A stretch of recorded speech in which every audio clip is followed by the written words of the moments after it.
Welcome to Econ 102, where economist Noah Smith and I make sense of what's happening in the news, technology, business, and beyond through the lens of economics. Let's jump right in.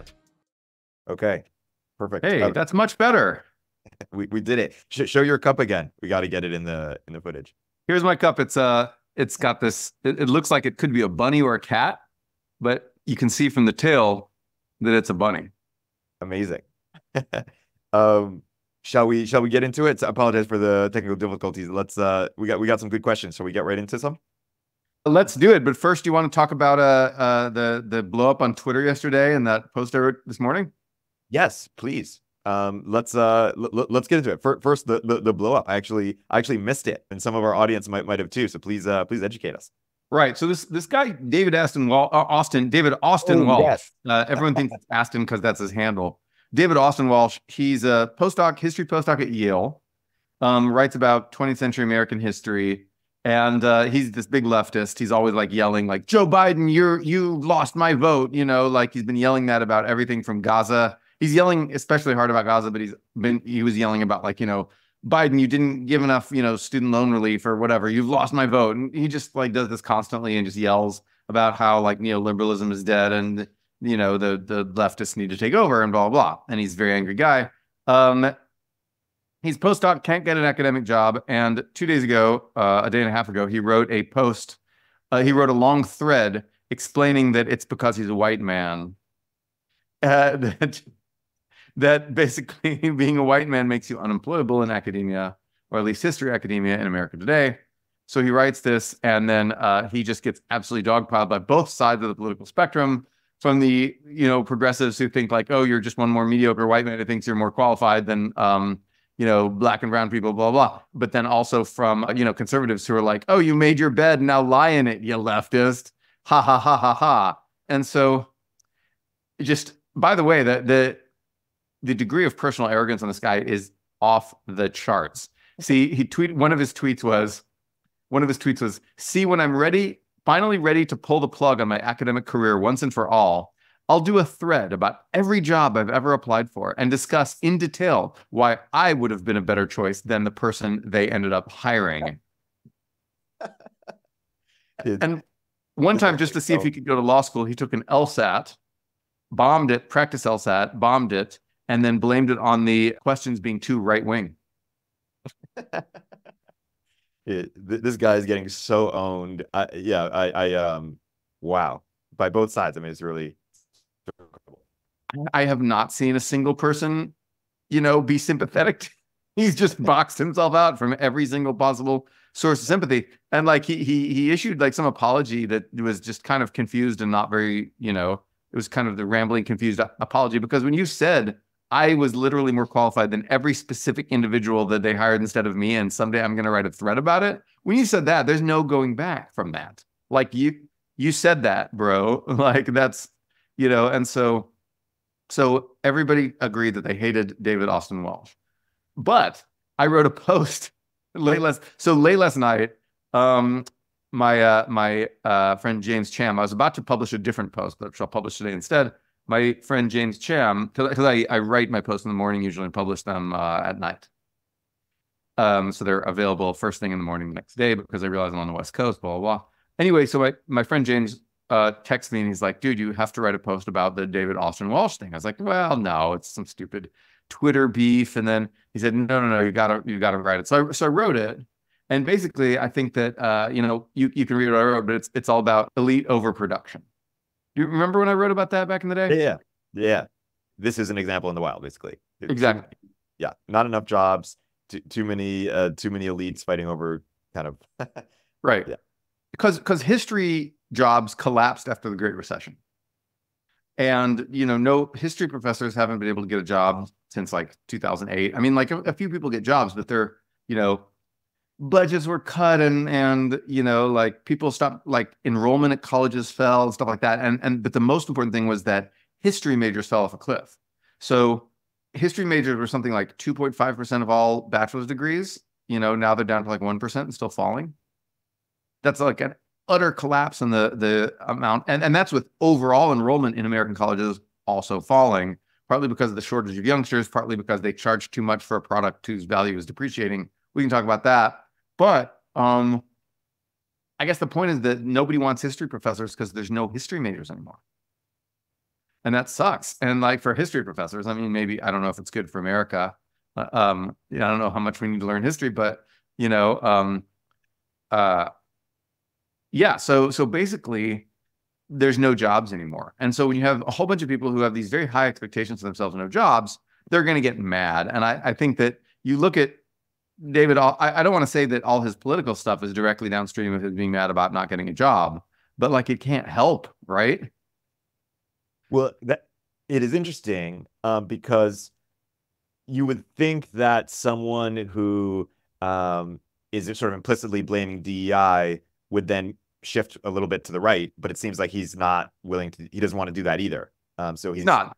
That's right. So Chris Rufo, the right-wing muckraker, wrote. But by the way, we should do a whole episode on the rise of right-wing muckrakers. So we've got like Mike Solana, Chris Rufo, Aaron Savarium, and all these guys who are actually like they're doing a decent job of what progressive muckrakers used to do, but from the conservative side. And this is not. Anyway, we'll talk about that someday. But so Rufo wrote him an email saying like, "This is your redemption arc," and it was patronizing, and I don't think Rufo expected him to bite at all, and was kind of just like having a little fun. But he was like, no, I'll never join you. I'll never join you. and like, but like, what's he gonna do now? I mean, like, I think being sort of a failed history prof, you could join like the Roosevelt Institute. So there's this guy, Marshall Steinbaum, who's like 10 times as arrogant and like 10 times as awful as David Austin Walsh has ever been, who joined the Roosevelt Institute and now proceeds to say like YIMBYism is bad all day on Twitter. Just a useless person who thinks he's a genius. David Austin Walsh could have just done that, except that now he's written this whole thing that makes him politically absolutely toxic to progressive employers. So like he can't just go into the progressive think tank circuit and sort of disappear into that world. Right. Yeah. So I don't, he could go be a lecturer somewhere, lecture, like they don't care. Like some, CUNY or something like that is not going to care about hiring a history lecturer with the history of writing these tweets. They don't care. They just want someone to fill a seat. But like, it definitely doesn't comport with his vision of himself and his intellectual, like his importance to the discourse. And so I don't know what he's going to do. Probably the right wing, becoming completely flipping and becoming a right wing commentator would be by far the most lucrative option he could do. But I don't think he cares about money. I think he cares about intellectual sort of prestige. Anyway, so I wrote this post about them. Yeah, and it is interesting because sort of what I do wonder is if if he had some point when he mentioned that it's harder for him as a white person for specific roles to get a job, and maybe if he said Asian person or something, people might be more sympathetic to that. It's just kind of the white thing that people don't like as much. But no, I think the departments are making this huge effort to hire Black people specifically, a little bit Latino, Native American, and maybe a little bit Asian, but almost mostly Black people. The departments all woke up in 2000. They were like, we don't have any Black people. We need some Black people. Let's get them right now. And the way you get, you could do explicit hiring discrimination saying, hi, we want 20th century historians. We want people to talk about Nixon and Vietnam and whatnot. But we want them all to be Black. Well, that doesn't work because there's just not like this massive ocean of Black people out there studying 20th century American history, waiting, like knocking at the door, waiting to fill all those positions. So the question is but also because, explicit racial discrimination is illegal. And even if you can somehow get it past the courts, which you probably won't, you'll get really bad publicity for some sort of explicit hiring criteria. So the question is, what can you do if you want to hire a bunch of Black people for your professorship? You expand positions in African-American history. Yeah. Because A, most of the people who study African-American history are Black to begin with. And B, you can very plausibly claim, in fact, it is correct, that an African-American person is probably going to have an advantage in studying African-American history. And so then you can try to redress some of the racial disparities in your department really quickly by beefing up your African American history area. And you can do that. Yeah. And when you look at the numbers, you see they've been absolutely doing this. So, when in another tweet that I can't find a screenshot of it because he deleted all the tweets and protected his account and blah, blah, blah, blah. But in another tweet, he was like talking about, all these African American history positions. He was applying for a lot of these and got rejected from them. And it is right that he was rejected from them. He's not a scholar of African American history. He does not study that. He was not qualified for those jobs. But his argument that he, when he said, I'm going to write about why I was more qualified than everyone who got those jobs, well, that means he's going to write a thread about why he was more qualified to study to research African American history than a bunch of Black historians. That's not going to go over well. I don't think we're ever going to see that thread, but he's thinking, he's thinking like, oh, they hired these Black people who've been studying Black history for like a long time. Like I was more qualified to study Black history than these guys. Like, no. But like, anyway, so we can have this discussion about whether or not it makes sense to try to very rapidly remove racial disparities. And so I think people have been having that discussion a lot. Like, does this make sense? Is this good? Is this bad? So from one point of view, you can be like, okay, well, for years, people just neglected Black historians, let's say, neglected Black historians. And that's why all these departments are choked with all these old white guys, like, 70-year-old white guys. The departments are just full of them, right? You can't get rid of any of those people because that's how tenure works. So you have to redress the entire disparity from the new hire side. You can't, say, well, 70-year-old white guy, actually you haven't been producing very good history lately, which is true for a lot of these guys. Like, like a lot of these people reach the end of their career and they're not producing much at all. Like in the natural sciences, when you're 70 years old, 65 years old, you are the manager of a lab. You have postdocs and assistant professors working under you. You have this army of smart people, and all you do is kind of identify who looks like the smart people and hire them and place them in roles. And you know what? Actually, old people are pretty good at that. But in history and humanities, like you're doing all your own stuff. You're just sitting there writing scholarly stuff. And your ideas have really begun to stagnate by that time. And so there's all these old people that probably should be replaced. I'm sorry, like it's just true. And there probably are a lot of, qualified Black people. But, honestly, more qualified Latino and Asian people than they are going to be hiring. Like the focus, I think, obviously there was a dearth of Black people, but there's also a dearth of Hispanic people at these institutions. And that has not been addressed nearly as much as the dearth of Black people. But the thing is, you don't need that many profs. There's not as many kids going to college in America anymore. Funding is dried up from states. People that they made up for that by charging higher tuition, and then people are now balking at that because the college wage agreement has fallen. So they really can't hire a ton of history profs. So if you want to correct racial disparities, whether you think correct is the right word or not, if you want to eliminate these racial disparities in your department, with the tenure system combined with all these other factors means you have to do it all through new hires. Does that mean that it's going to be very hard to get a job in these things as a white man for a number of years? Yes, it does. So, was David Austin Walsh factually wrong? Probably not.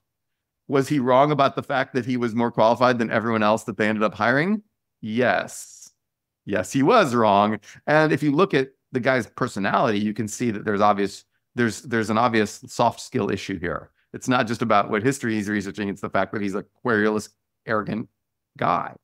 He loves starting fights and he thinks he's the smartest guy on earth. Who wants to hire a guy like that for your department? I don't. Like, unless he's got really damn good research. Hey, everybody. Erik here with a word from our sponsors. If you don't already subscribe to Turpentine's industry-leading newsletters, like our new daily AI newsletter, Emergent Behavior, or Media Empires, you should. But that's not what I'm here to tell you about. The platform we use to power these newsletters is called Beehiiv, and it's excellent. First of all, it was started by the same early team who helped build Morning Brew into a $75 million newsletter business. And they built Beehiiv to offer that same powerful functionality to anyone sending emails. From essayists to business owners, the platform is beautiful, their text editor is intuitive, and they help you scale your audience with custom growth features. Beehiiv has powerful tools to help you monetize your content. You can easily launch paid subscriptions or pursue an advertising model. The Beehiiv platform will even connect you to premium brands to sponsor your newsletter. Not only do we use them, but thousands of the top newsletters in the world also use them, like Milk Road, Blockworks, the Lindy newsletter, and so many more. Beehiiv's founder hooked up Moment of Zen listeners with a sweet deal. Get 20% off for 3 months with code MOZ. Visit beehiiv.com, that's BEEHIIV.com, to get started. Let me bring us back to your original point. You talked about how elite overproduction sort of foments a certain kind of politics. And what I don't understand is why aren't there a lot more people like this guy that we're talking about? Because there are a lot of white academics who probably who are struggling, or because we have overproduction, who probably feel the way that this guy feels, and yet are still sort of progressive through and through. Like, I understand, some people might put even DEI as sort of a way for elites to make sure that they have good jobs, who fit, Right. who underrepresented. But people who are on the outside of that, you would expect them to have an anti-DEI case, and we do see that in certain areas, right? But I don't see it in academia, which is a place where there are a lot of a lot of people fighting for very few jobs, and if you're white like our friend is, you have even less of a chance, or Asian, let's say. Right. So, I mean, that's absolutely true. But here's the thing, like, so Americans are of two minds on discrimination in favor of underrepresented groups, which in the past typically included Black people and women, now might include Latinos as well, or Asians in some areas, etc. In psychology, it would include men, but let's not talk about that. But okay, so, but the point is that Americans have always, if you say, like, do you support affirmative action? Most Americans will say, I do. They will support the name affirmative action. When you say, do you support, racial, taking race into account, taking gender into account in hiring, in college admissions, Americans overwhelmingly, well, not overwhelmingly, but like, 60, 70% will say, like, no, I don't support that. But then those numbers almost entirely flip. It'll be like 55% will say, yes, I like affirmative action. So I think that Americans are of two minds. They want to see underrepresented groups given a boost. They have this idea of group egalitarianism, or equity, as you might call it. Yep. But they also have this extremely strong desire for individual fairness. And I think the way, they want to evaluate people at the group level and at the individual level. And of course, at some point, one of those has to take precedent. I mean, you can weigh both of them with some weighting factor, right? But like, there is a tension there. And I think Americans feel that tension. And the way that there's two ways they typically resolved it. The main way they typically resolved it is to support tacit discrimination, where you say, okay, you know what, we're going to just all agree to sort of silently agree that, this Black guy has probably had more hardship in life, and he's probably come from a harder background. So we're going to try to give him a little boost, try to help him. And, if that attitude becomes pervasive throughout management, right, as I think in some circles it now has, in many circles not, but in some circles it has, if that attitude becomes pervasive in management, that is a form of tacit, widespread discrimination that I think Americans like and want in general. But as soon as you write it into law, as soon as you say, we're going to have this percent of people be reserved for Black people, this percent for Latinos, this percent for Asian people, et cetera, once you have that, people just balk. They're like, no, we won't take that, right? And so there's this, as soon as you write, an official law where immutable characteristics that you can't affect matter a lot, Americans suddenly start opposing it. And so they have this very strongly wired idea of individual fairness that conflicts with their idea to have sort of tacit, widespread discrimination in favor of underrepresented groups. It's in tension. Now, but when the economy is growing and when positions are growing, when everything's growing and everything's positive sum, you can't ever square the circle exactly, but you could always sweep it under the rug. You can always say, well, you know what?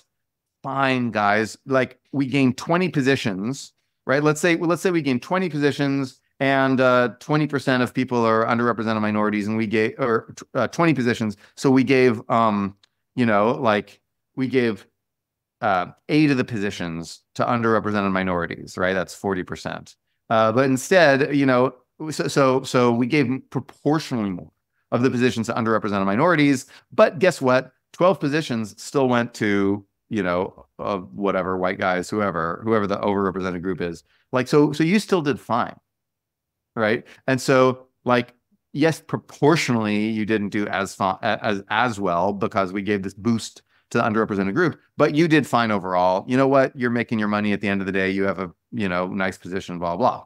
That's during a time of abundance. That's during a time of positive sum growth. Now you get to a zero sum or even negative something where it's like this tooth and nail competition for this tiny shrinking number of history professor spots, right? You get to this world of scarcity. Now this doesn't work. You can't sweep this under the rug like you used to do. Yeah, let's actually go into right-wing muckraking if you're open to it, because you brought up Solana, Chris Rufo, Aaron Sabarium, people who are doing interesting work, getting a lot of traction. So what do you find kind of interesting about what's happening here? Well, so what's happening is that you can only rake muck if there's muck to rake, right? What happened is that progressivism became institutionalized in a way that it used to not be. In 1910 or whatever, when like Upton Sinclair was around, I don't know, 1910, 1920. At this time, there were essentially no progressivism in any position of power. So you had to go and you had to appeal to the people. You had to be populist. You had to say, look, guys, there's these industrial abuses. Look, these workers are treated so poorly. Look, these customers are treated so poorly, et cetera, et cetera. Look, these parties are corrupt in these cities. And they were, all that was true. To some extent, obviously, we were a developing country at the time, and we had many of the maladies typical of developing countries at that stage of development. So Upton Sinclair would go and he would, what? In America, we tolerate this? Raw! And, and then they'd vote for people who would enact things like child labor laws. And that worked really well. But it had, the abuses had to be real. It had to be institutionalized. And so I think fast forward to now, we still have conservatives and free marketers and such in some positions of power, but I'd say we have progressives in many positions of power, like in universities, for example, or in city governments, universities, sometimes the federal government, but more likely like local governments in blue cities like San Francisco, and then in NGOs, and then which often have a closer relationship with those local governments and state governments too. And then we also have, at universities, I would say progressives are just strongly in power at almost every university in America. And so there is now muck to be raked because these people are going to, whoever's in power will make mistakes and they'll do things wrong. And what's the check on that? Well, the check on that has always been the press, democracy, all these open society institutions, muckrakers, right? And so now we have a natural predator has emerged for progressive institutions that mess up. And that natural predator is Mike Solana, and it is Aaron Sabarium and Chris Rufo. And whatever,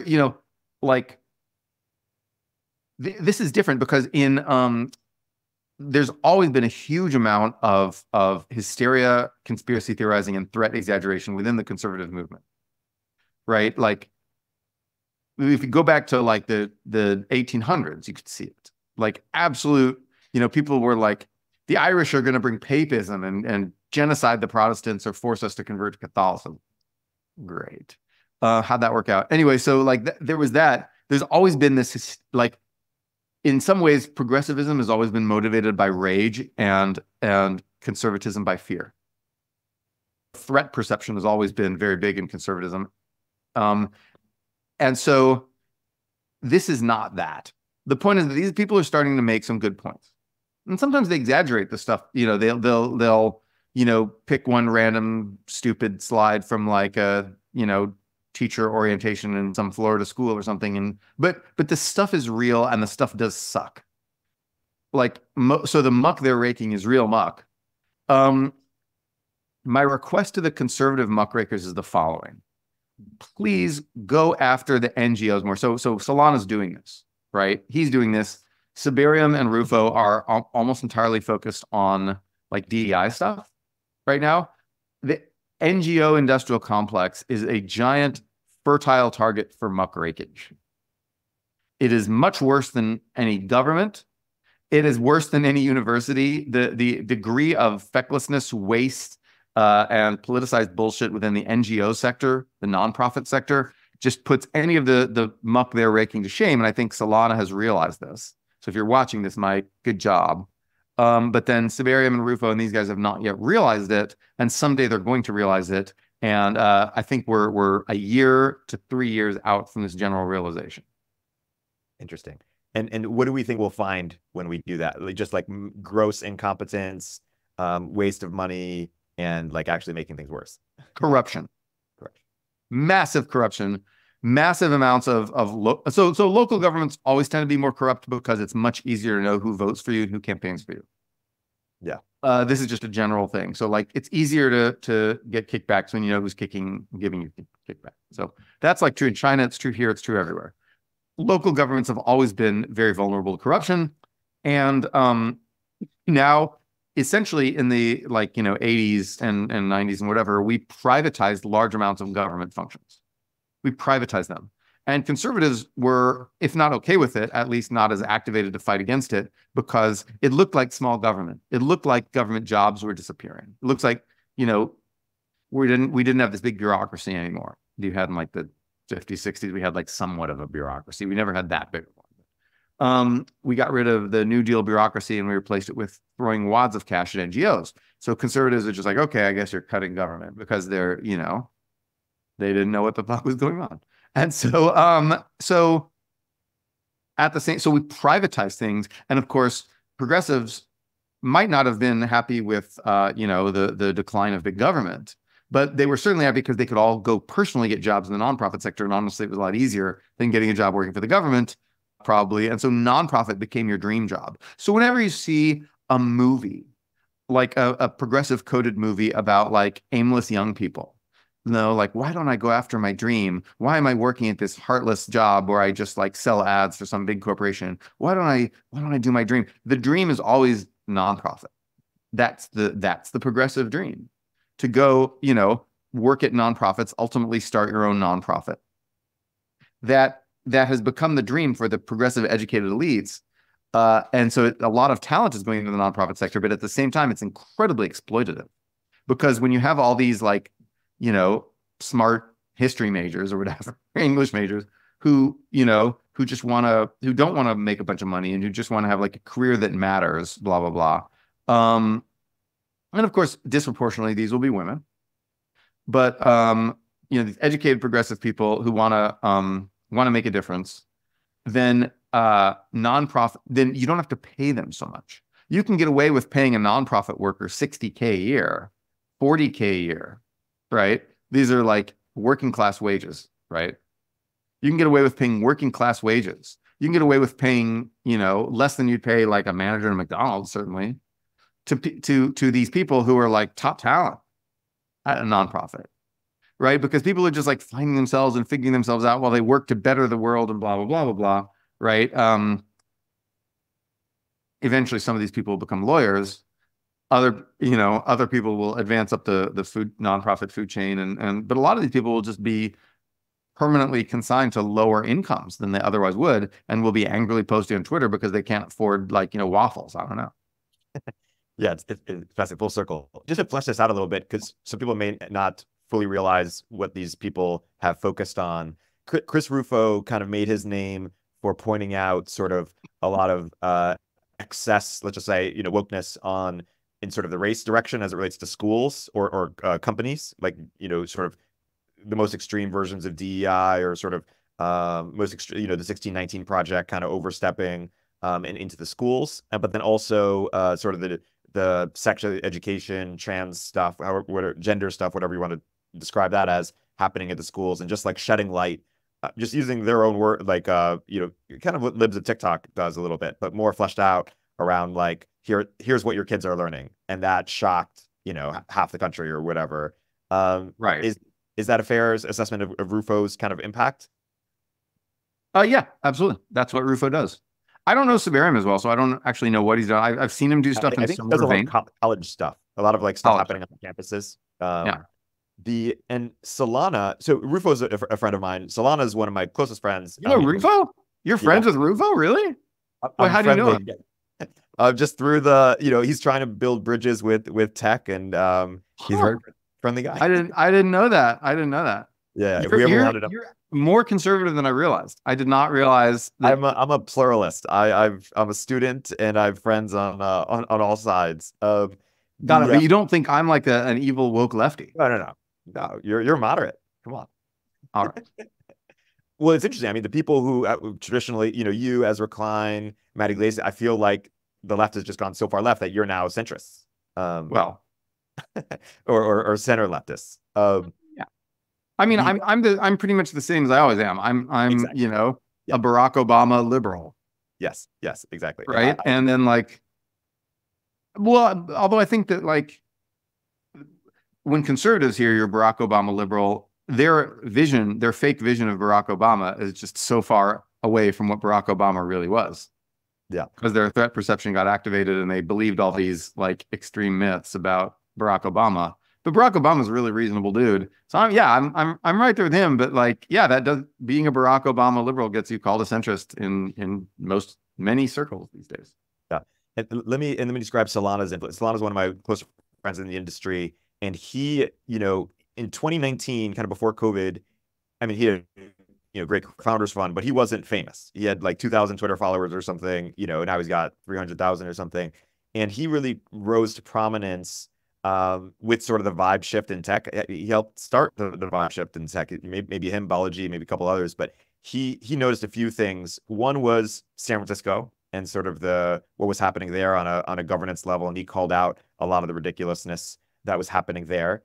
And then also he started standing up for the tech industry. The tech industry was kind of getting, or this is what people in the tech industry felt, we were getting bullied by journalists who were saying everything we were doing was negative, or getting CEOs fired, or just kind of taking it to the extreme. And he was the only person kind of pushing back. Tech was still in kind of an apologetic era. Right.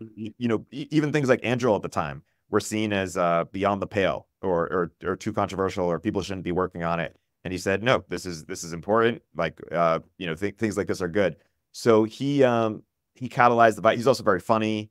But he's not, Chris Rufo was more focused on getting laws passed at kind of a national level, the critical theory thing that, race theory thing that Trump executive order. But Solana is more focused on activism within the tech industry. But then, of course, with Pirate Well, he's trying to build I don't know if he would describe right-wing New York Times, but he's trying to build a real media company. Now, one thing that's interesting about Solana, though, is he's not like a traditional conservative. He's a transhumanist.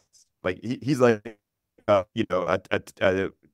techno optimist, pro markets, pro freedom, almost libertarian, instinctively. Although this is going to trigger a Noah Smith rant. Please. So, the reason all these people call themselves progressive nowadays we think of progressive as meaning more left than a liberal. Yep. But progressive was originally a euphemism, because in the 1980s and 90s, every conservative commentator would get up there and scream, "You're a liberal, and it sounded bad, right? And so then they're like, "I'm not a liberal, I'm a progressive." So it became this euphemism. People didn't want to be associated with a liberal brand. And I was just like, no, dude, just say yeah, I'm a liberal, hell yeah. And so I just kept doing that, and now that works. And but it didn't work for a long time, because the people on talk radio, Fox News, whatever, be like, "Yeah, I'm a liberal." Anyway, so then now I feel like the same thing needs to be done with conservative. And the most important phenomenon in our entire politics in America is education polarization. The smart people are not identifying with conservatives. They're not identifying with the conservative movement at all. And so you've got the Republican Party being dominated by, I'm going to be blunt with you, idiots. Because they've been orphaned from their intellectuals. If you go back even to the George W. Bush administration, but certainly to the 1980s, you had a majority of college-educated people would vote Republican.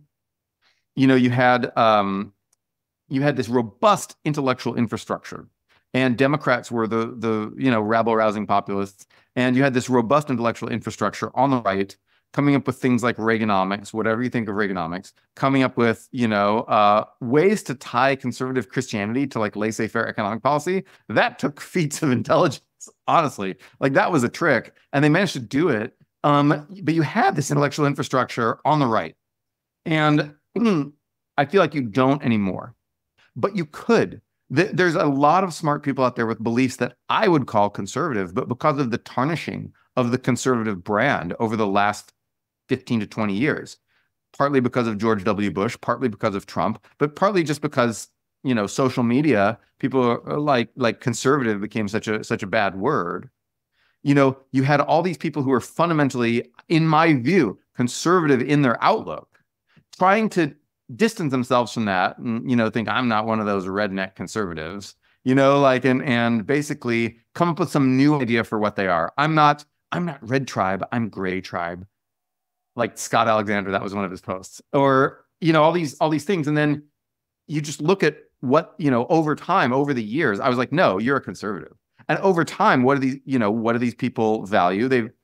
They start moving in their personal lives toward valuing things like childbirth and, marriage and traditional roles and whatever, not through a Christian lens. They're not going to go to the mega church, and they're not going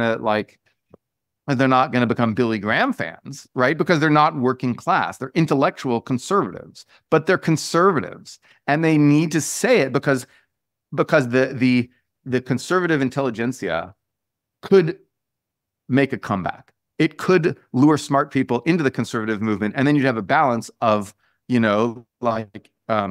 just 60-year-old working class conspiracy theorists in like rural Iowa with like smart people who know that we're spending too much government money and here's why we need to do some austerity, with smart people who, who understand all the stuff and understand why conservative approaches sometimes work, right? Who can articulate why DI fails instead of just like activating people's threat perception. We need smart conservatives in the world. And I am not going to do it because fundamentally I am not a conservative. But Mike Solana, you are a conservative. That is what you are. Like, it's fine.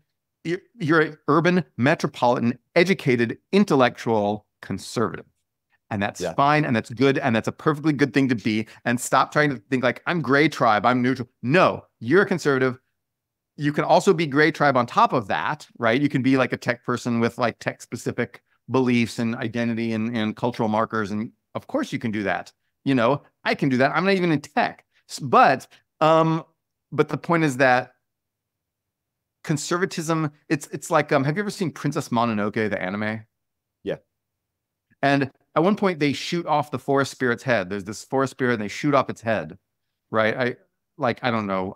Some factory owner shoots off its head. And then it turns into a giant blob creature that's like destroying the entire countryside. And they're like, okay, well, we need to give it back. Forest spirit, we give you back your head. And then it like incorporates the head and it falls back into the earth or whatever. So then the conservative movement is the forest spirit. And the Bush administration and then the Trump years cut off the head of this forest spirit, and we need to give it back its head. And Mike Solana is the head. Like he's the head of the forest spirit that we need to give back to the forest spirit. There's a cold open. I love that. I want to comment on that, but first I want to establish my centrist bona fides. Friends with Ezra Klein. Who's the smartest, most left person you know? Like the most left, but person who you're like, wow, this person's really smart. The most left person? Yeah. Oh man, I mean, like Matt Bruenig is he's pretty left. He's like to an almost ludicrous degree sometimes. Who's the smartest? Like, and Matt Bruenig is really smart, by the way. Who's like a super like smart, super lefty person that I know? I met this guy. The problem is there's two left. There's socialist left, which Matt Bruenig counts as, and then there's sort of like progressive. Like identitarian. I know Antifa people. I go to their concerts. I go to their shows. I hang out with them, backstage. Ones that you respect, or ones that you're like, okay, this is an intellectual. Like I met this guy, Nick Pinkston, recently. I don't know if you ever met him. I know Nick. Yeah, he's pretty leftist, and I was like, huh, you're smart. You're a pretty smart guy. He is, although he's super eclectic. Yeah. He's Yeah. super eclectic. But like, I mean, in tech, there's lefty kind of people like I don't know, Roy Bahat is a good friend of mine. He's pretty, on the lefty side of things. But like tech people tend not to be as extreme as people outside it. So I'm trying to think of people I know like within academia. Michael Lind, Oh, sure, I know Michael Lind, but I would not classify him as left at all. Oh, got it. He used to be, I guess, populist left. Now he's sort of populist right, maybe. Yeah. No, I know a number of people involved in the woke movement. Like I know Jeff Yang, Jennifer Lee, people like this, who are sort of involved in the kind of woke movement, and I like them. And yeah, so then but in terms of like actual socialist left, there are some, but I've gotten increasingly contentious with those people in recent years. I've gotten more and more frustrated with that movement. Yeah. Weirdly, I'm maybe more sympathetic with that movement than the woke side of things, but TBD. We'll kind of see how that. I'm more sympathetic with the woke side because they're more American. Like they're ultimately like those people have always been, they'll sometimes fall victim to the urge to like bash America as well. Like Nicole Hannah-Jones falls victim to this. Yeah. The leftists are always being very seductive to identitarians. To American identitarians. And in fact, this is what the book Invisible Man by Ralph Ellison is about. I would recommend that. It's about a guy who wants to, fight for Black people's rights. And then he ends up getting sort of seduced by the really dorky communists in New York City.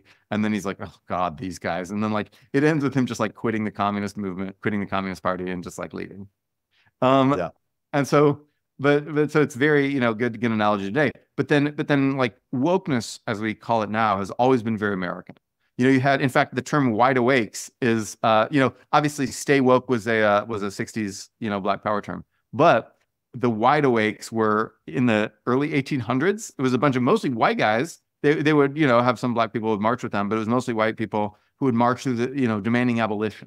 They were a bunch of abolitionists and they were called the wide awakes, and so this is old. Like you'd have the idea of wokeness combined with Christianity is American Christianity, congregational Protestantism is really, really old. You have congregational churches were the center of abolitionist activism, and they'd get all these Black preachers to come up, from the South or from, maybe some free Black preachers too. But then they'd have them come up and they'd have them preach sermons to congregational churches, and that became the hotbeds of abolitionism. This was all American. This is, Karl Marx was watching these people and like trying to take notes from these people. Yeah. Like this came before Marx. This is all American. We invented this shit. America invented, this like modern egalitarian movement. And it was originally more about identity than it was about like the working class and all this stuff, because Marx was trying to take this stuff and repurpose the American identitarian egalitarianism for Europe, and Europe didn't have minorities at the time, despite what British TV shows will try to tell you. They did not. And so they didn't have racial minorities. Everyone was what we would now call white, but they had ethnic minorities. They had, they had Jews. They had, like Roma, people like that. But most importantly, they had the working class. Yep. Right? They had so the working class were the oppressed people that you could call upon to rise up. Analogously to how, in America, you could talk about freeing slaves. In Europe, you could talk about freeing the workers, and so Karl Marx copied us. Wokeness is more American. It's always been more American. It's one reason why we've actually resisted communism as an idea. Because, we focused on identity groups, invisible things, instead of like trying to arbitrarily separate people into classes. And so it's more, and when you look at the main figures of like progressive wokeness from the 2010s, some of them have like drifted off into leftist bullshit, like, Genocide Joe, I support Russia, jack off. Anyway, I hate those people, but some of them have drifted into that bullshit. But most of them have like are strong America supporters who would support, for example, a robust defense against Chinese military power. Right. And are supporting like, industrial policy and things like that. And all the things that I consider to be essential to like building up America as a nation. So that's why I'm, although wokeness has many problems, and I think those problems are now getting massive pushback from across America, and that's fine. I also think fundamentally it is not the enemy. And the people who want to tell you, like, this is the great enemy, the wolf at your throat, like, this is wrong. This is a fundamentally American movement that crops up every 50 years and inevitably goes overboard in some ways and has to be pushed back on, and then will crop up again the next 50 years. It's part of America. Whereas the socialist stuff, like, all those people are all like, those people are all supporting Xi Jinping. Those people are like soft supporting Putin, trying to get away with as much Putin support as they can, and like supporting Iran pretty strongly. Right. And I'm like, that's a real threat. That it's not a threat because we've marginalized those people and they're not going to take power, but like, they would threaten us if they could. They would destroy this country if they could. They would bring it down. I want to jump here because you made some interesting points I want to comment on, which is, so we just said, hey, there are two lefts. There's a socialist left and there's a sort of a woke left. Another way of putting it, there's a left that's focused on sort of, race and gender, and there's a left that's focused on more class. And now that, they think that both sides think that there's like a oppressor oppressed, but one is focused on race and gender and sort of other characteristics, and one is focused on class. And the reason I'm more sympathetic to the socialist lens is not because I believe in centrally planned economies. I'm a capitalist, I'm a market guy, but because I think the class, I certainly don't want communism. And the good thing you could say about the woke side is that they are capitalists, right? So that's good. But but what I sympathize with on the class analysis is the group of people they're saying, hey, there's kind of this technocratic class that is exerting too much control over the working class in a bunch of subtle and insidious ways, and they go overboard in this. But and sometimes these people end up going right, like Michael Lind, I guess. Right. But my biggest problem with that is less so that there is this technocracy, but more so that they've seemed to have not done a great job in the last 5 years, maybe a bit longer, and we should get a better class, or sort of disperse power, or disperse power a bit more. And it's the group of people that say, hey, look at where my kids are going to school, look at what's happening with sort of COVID, you sort of like they're not happy with how things are being handled, and they sometimes have bad solutions, but their identification of problems might be accurate, though you could say the same thing for the woke left too, but I think their solutions are maybe even worse than the anyways, I don't think they have solutions for the class problem because they don't think about it. Right. And they try to get people not to think about it in order to think about more identitarian stuff. You're absolutely right. The progressivism, wokeness, if you want to say that, has been institutionalized at universities, NGOs, and some governments in a way that allowed, and even at a few businesses, although I think that's proving to be more transitory than anyone realized. Woke capital is kind of on the way out, but then I think that woke university is not on the way out, and woke NGO is like definitely not on the way out. And so, but yeah, like, so I think the fact that they have power makes them less populist, right? So like, yes, if you're going to have a system that allocates jobs to people in a way to redress disparities and blah, blah, blah, you don't want to tear down that system entirely from the outside, right? So you're not going to be a populist. Like if you want to reallocate college degrees, professional degrees, and the jobs that go to those people, the idea of reallocating jobs in general to people who have vocational degrees, who got vocational education or apprenticeships or whatever, the true working class, the idea of allocating jobs to those people instead of to people with the degrees that you're trying to reallocate is anathema to you. And so there's this institutionalism within the woke progressive movement that makes it very hard to address lots of the class problems we have around education in America, because they've done such a good job of repurposing our educational system to redress the disparities that they perceive, that the needed winnowing and diminishment of the hegemony of our education system is a threat to them. Yes. And so that's the big problem with wokeness, I think, is the institutionalism of it makes it very difficult to clean house, right? Like, you've just had the CDC adopt like DEI guidelines. Now here comes people who say, oh, the CDC failed during the pandemic, so it's time to tear down the CDC. No, we just got them to implement DEI. We can't tear them down now. So I think that's the big problem with them. I think you're absolutely right that there's so many problems in America that are related to class, that cut across racial lines. And we need to address those. What frustrates me is that socialists aren't addressing them because socialists just want to use any excuse to tear down America and whatever. Because socialism is just purely anti-Americanism with whatever writer of the week on it, right? And that's so I'm very against them. You might say I have some feelings of negativity toward that movement. Yes. But they haven't done much for the working class. Biden has done a ton for the working class. Socialists revile Biden. Biden has thrown tons of money at working class jobs in healthcare and whatever. And he's done all this. This was an elite project run by the Washington Center for Equitable Growth and the Roosevelt Institute to do all that. I have some disagreements with that. I think we can't necessarily afford that right now. But it's super pro-working class, and Biden is a blue-collar dude, an old-style blue-collar dude, and they hate him for it. They're like, what about my student loans? All the socialists are like, what about my student loans? If you don't want the educated elite, don't go with the movement that privileges student loans over everything else, okay?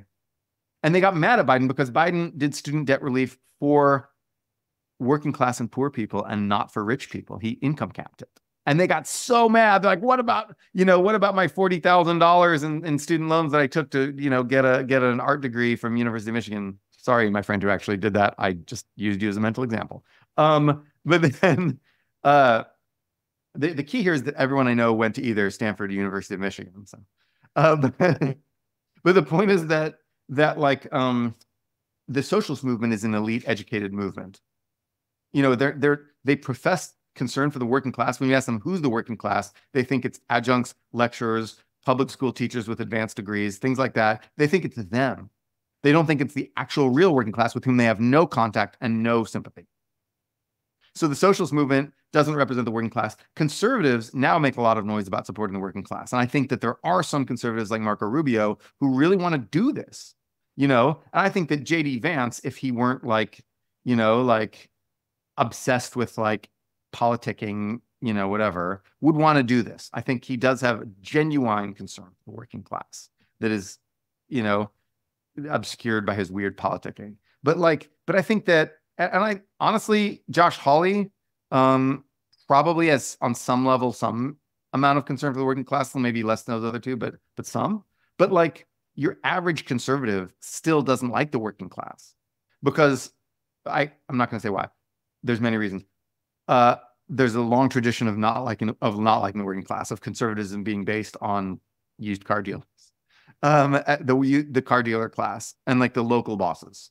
So there's a lot of antipathy toward the working class among sort of rural and small town and suburban conservatives. But aren't they the working class? No, they're not. So if you have a car dealership, you're not the working class. Got it. You're the business class. Got it. Right? You make money.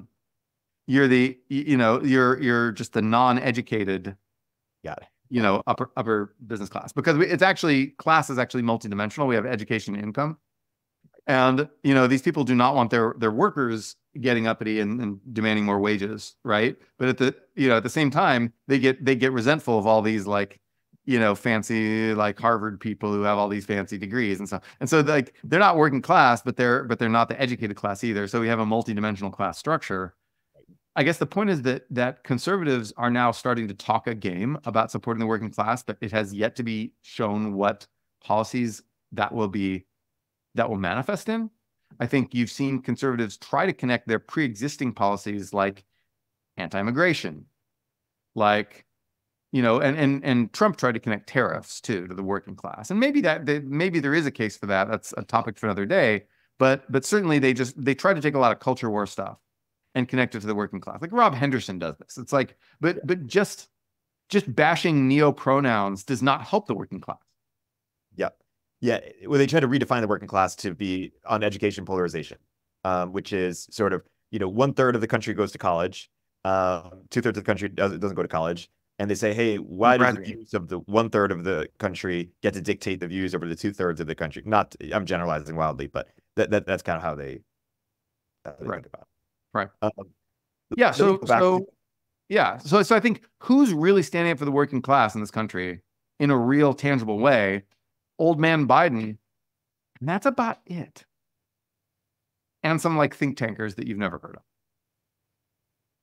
Like, that's it. I want to support the working class, but I don't know who I can join to do that. Not the socialists, you know. Yeah. Not the let me get back to your last point. I'll let you go in a few minutes. Yeah. Mike Solana. So, you know, the Republican Party has been a mix of, you know, evangelicals, libertarians / business people, and neocons / foreign policy hawks, right? Over, you know, in sort of that was kind of this great fusion. Right.